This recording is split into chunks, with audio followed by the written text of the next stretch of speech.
These are those filled junk journals. 10 design tricks. It's the bird that comes from a children's book page and use a favourite supply. Hello and welcome back to my craft room.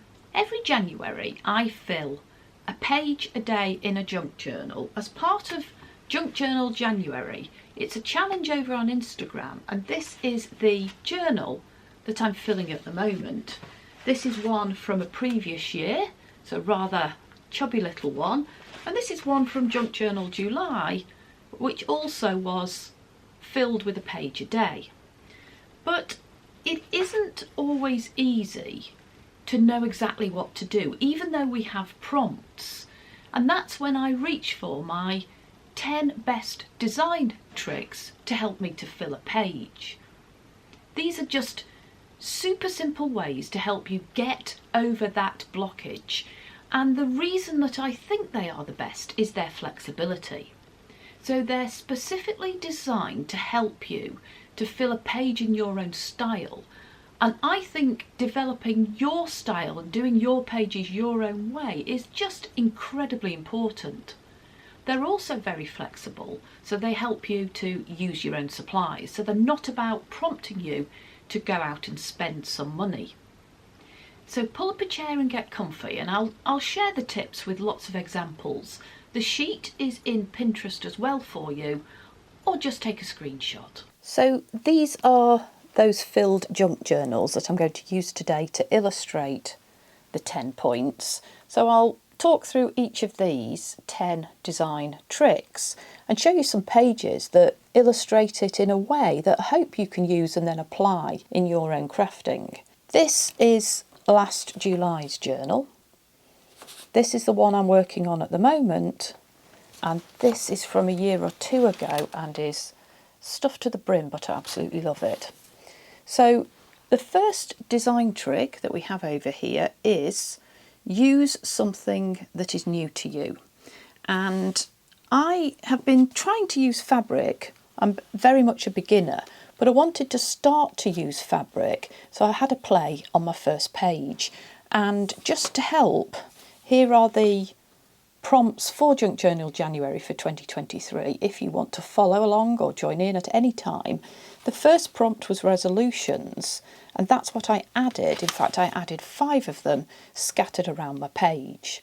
So I took some fabric, so playing with fabric is the thing that's new to me. That's my design trick.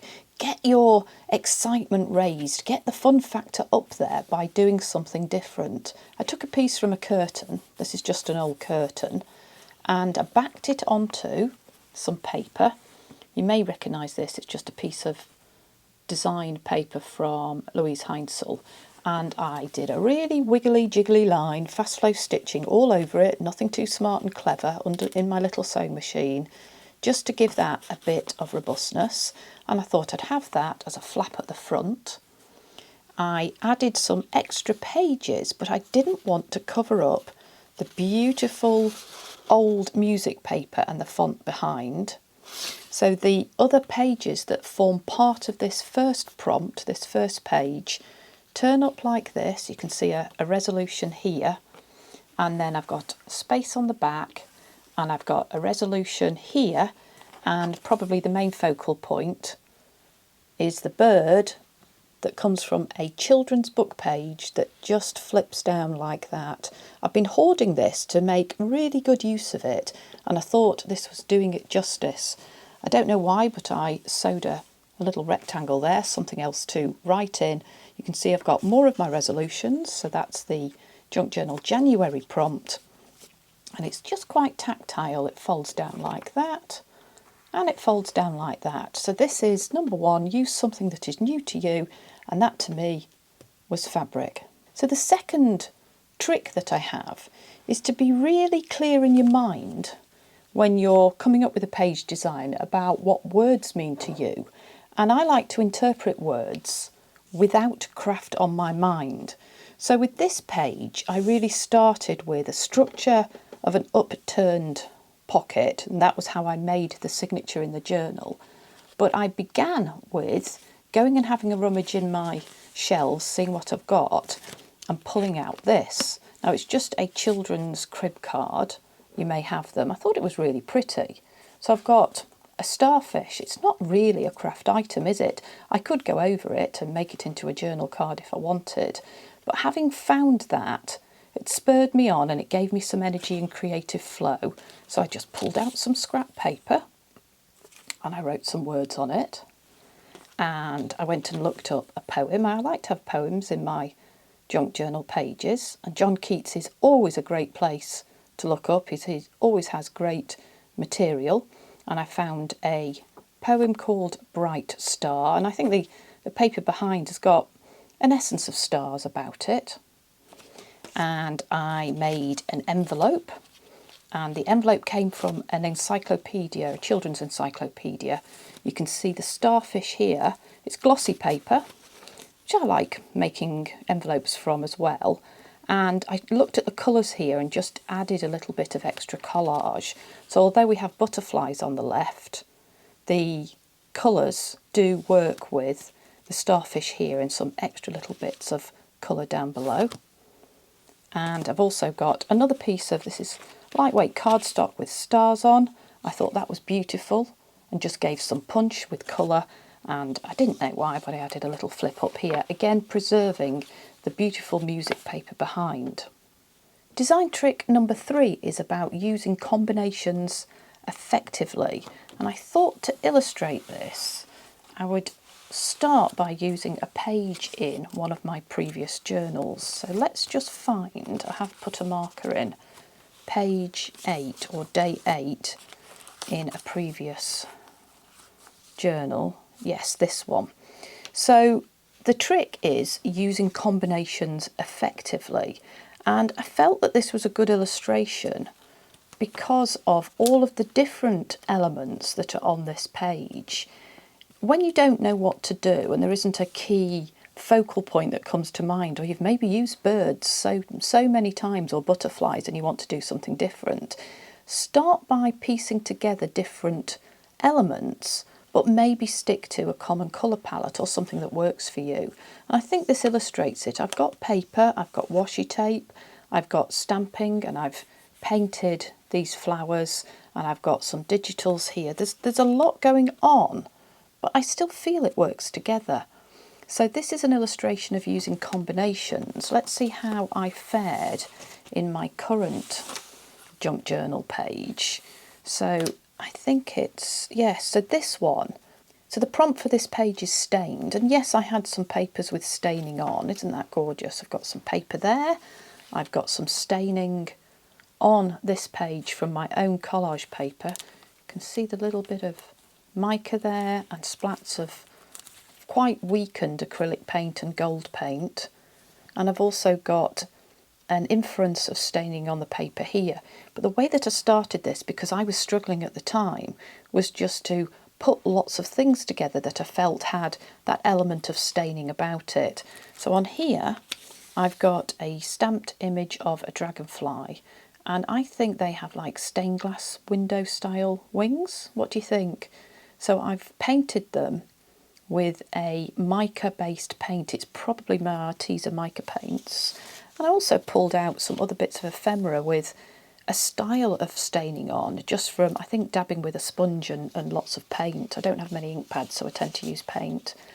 So this is also an interesting one. I've got staining on this tag. This is an Artymaze tag. And underneath, one of my favourite projects recently was staining a masterboard, including using melted wax. So melted wax, and I put splots of paint into it. There is a video on my channel if you're interested in that. And I felt that that was a nice example of staining, but it wasn't a focal point in its own right. It wouldn't be enough, but I feel that when you put all of these combinations of elements together, I get something that I'm really happy with, using combinations effectively. So design trick number 4 is about going for colour and being bold. And the prompt for the day that I'm using to illustrate it is day 4, which is decorated tag. Now I had a tag that I'd already made, and again I think this was also from my Fast Flow Stitching collaboration. I've got a couple of elements here, lots of lovely texture, and the butterfly here is an absolutely beautiful one, and I really like it because of the colour. But when I looked at this tag, it wasn't really enough for me for the page, so I augmented the upturned page pocket that's here with some extra pretty cheap scrapbook paper, but in a colour that goes with the butterfly. And I'm really packing a punch here by adding this teal, and I'm not making this teal more muted and more grungy. I'm going for colour and I'm being bold. So can I find another page in one of my journals? So in my previous journal, again I'll hark back to this one, I felt that I started the challenge with quite a lot of colour, and that made me really happy. Behind this fantastic butterfly, I have quite a vibrant orange ribbon. This is floral ribbon, it's quite plasticky. I have quite a bit of it and I wanted to use it. And wow, look at that page. We've got lots of colour and fun going on. Your pages don't always have to be grungy. Just do what you want, play with your own supplies and do it your own way. Trick number 5 is about using non-craft supplies for a change, or things that you would typically not think of for putting on a page. Sometimes at the front of a junk journal, I will add the artwork from the challenge. Obviously I've added the prompts on this one, but on my page here what I had was a printout of the artwork. So this is what we've been using on Instagram. If you want to follow me over on Instagram and see all of my pages, you can do that.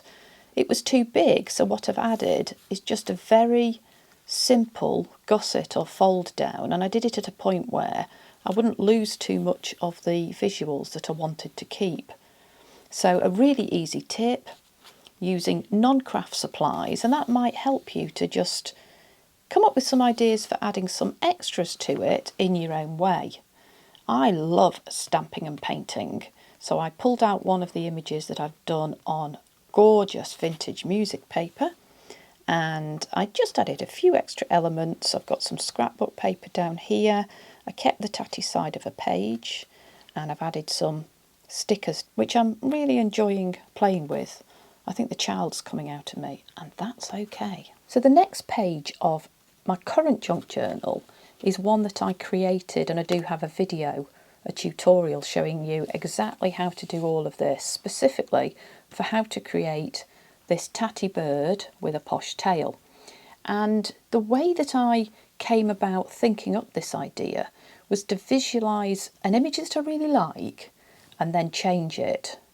So I pictured a bird, and I do use birds a lot, and I thought, how can I create something for the prompt stitched? And that was my day in the challenge for producing a video. And I had a play and I just got quite excited. I've got something that's a base to think about and work on, and it was just an extra space for me to be creative. So I used lots of lovely pieces of scrap paper, and I added texture and sewed. You can do it with a machine or you can do it by hand down the feathers. I put indentations of V's or did some on a slant. I've got a few others here. So I did a few examples. Some have got more scrappiness and tattiness about them than others, and you can really go to town. But the way that I got through this and added it to the page was by visualising the bird and then changing it. And I just kept the colours flowing to the right here. I've got a faux envelope pocket, I've got extra stitching in this little banner that I added, and I've kept my little purple turnip behind, which was a bit of a prompt for some of the colours in his tail. Something that I really like to do, and I often do, is to use structure as a point of difference, especially when I'm stuck. And this page illustrates it. I've got a few others to illustrate the point as well. So the prompt for this page that folds out is shimmer, and I think that is quite difficult unless you're going to cover the page in something really metallic like this, and I didn't want to. So I took a piece of scrapbook card which has shimmer on it, and I created structure, so things that are tactile. So that just becomes a flip up, and I added shimmer in the form of collage down here. I've got upturned page pocket here in the original signature, and I added some shimmery items there too. and I've covered the rest of the page with shimmery paper. But what I'm doing on this page is combining it with pages for another prompt, because actually the prompt here is the next day, which is this cover here and this cover here, which is Blossom. So I'm using structure, fold out and things that are tactile to give it some interest. And I thought I would share just a couple of pages in my previous journal to illustrate the same point, because clearly I do it quite a lot. I like things to be something that you can get hold of and open. So here I've got structure, it opens up, but it's very much a half page, a ripped page. I've added a circle here and a little element to make it easy to get hold of to open. And of course the colours all go. And on the right hand side again, something else to flip out. And it is very much something that I like to do. William Morris paper, that's from Artymaze, and that flips up and we've got an element behind, keep going, and one of my hand painted flowers with a little bit of ribbon. So I'm using structure and interactive elements to make the page interesting, and that's really what boosts it and makes it more fun, but I've been able to do it using my own supplies. About 12 months ago I created a video called something to do with pre-made journal pages, and these are individual pages that I create so that when I am a bit stuck I've got something to reach for. So use pre-made journal pages and adapt them. I'll leave a link to that video in the description box down below. This is the page that was pre-made, and I've got a little bird here, some little labels, there's a pocket you can put things in. I've stamped and made some ink leak on another book page, and it opens up, and I've really just had fun decorating this. The prompt from the challenge I put behind here, so it's day 9 hidden, but I've, stick that down, I have used pre-made journal pages as my base to bounce off and really then adapt and make more fun. I know that I've used this in other journals, and this was one I really love because I like green. So when I was a bit stuck, I reached for one of my pre-made journal pages, and then I added more elements to it and put things in the pocket. If you've got started, it's just so much easier to continue and do something creative and get through that creative block that we sometimes have. Design trick number 9 is about indulging your mind, and sometimes we just have to be kind to ourselves in the moment and not give ourselves a hard time because we're not doing something really exciting and innovative and new. So what I did on this page was reach for one of my porthole pockets. You can see the porthole here. These are made from book pages. Again, I have a video, I'll link it in the description box down below. The pocket is up here, and I added something really vibrant to it because I can. So I wouldn't expect to see many pages like this with really vibrant pink in, but that's what I wanted to do in the moment. Indulge your mind and do what you want. I added just a few little bits of extra paper. There's the prompt from Junk Journal January. That sits inside. But the way that I solved the page was to use one of my favourite projects. When I made these, I made a lot of them, and they're made from just really basic book pages, easy to fold.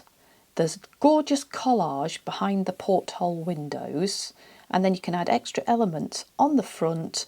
I love putting birds on these, but you can add other natural botanicals, anything you like, use your own supplies. And akin to that is this page here, which for me is about going back to basics. Just a really simple envelope, and this is one I made quite some time ago. Probably I know that because of the stamp that I've painted here. I really like that design. But what I do when I'm a bit stuck or I need some inspiration is I make basic envelopes from ideally matte book pages, and I collage on the front. Actually, this is a glossy page and I can add things inside. So I didn't just add it, I added it and then added some extra elements. And sometimes I get really excited about my envelopes. I made an envelope flapper about a year ago, which is 4 pages made into 4 envelopes and put together with extra collage, and it's something that can be put in maybe the centre or the back of a junk journal. I'll leave a link to that video in the description box down below too. If you'd like to see any more of my junk journals and you'd like some more tips, then check out this video here. I've got so many pages and ideas to share with you, so subscribe if you haven't done yet, and I hope to see you soon.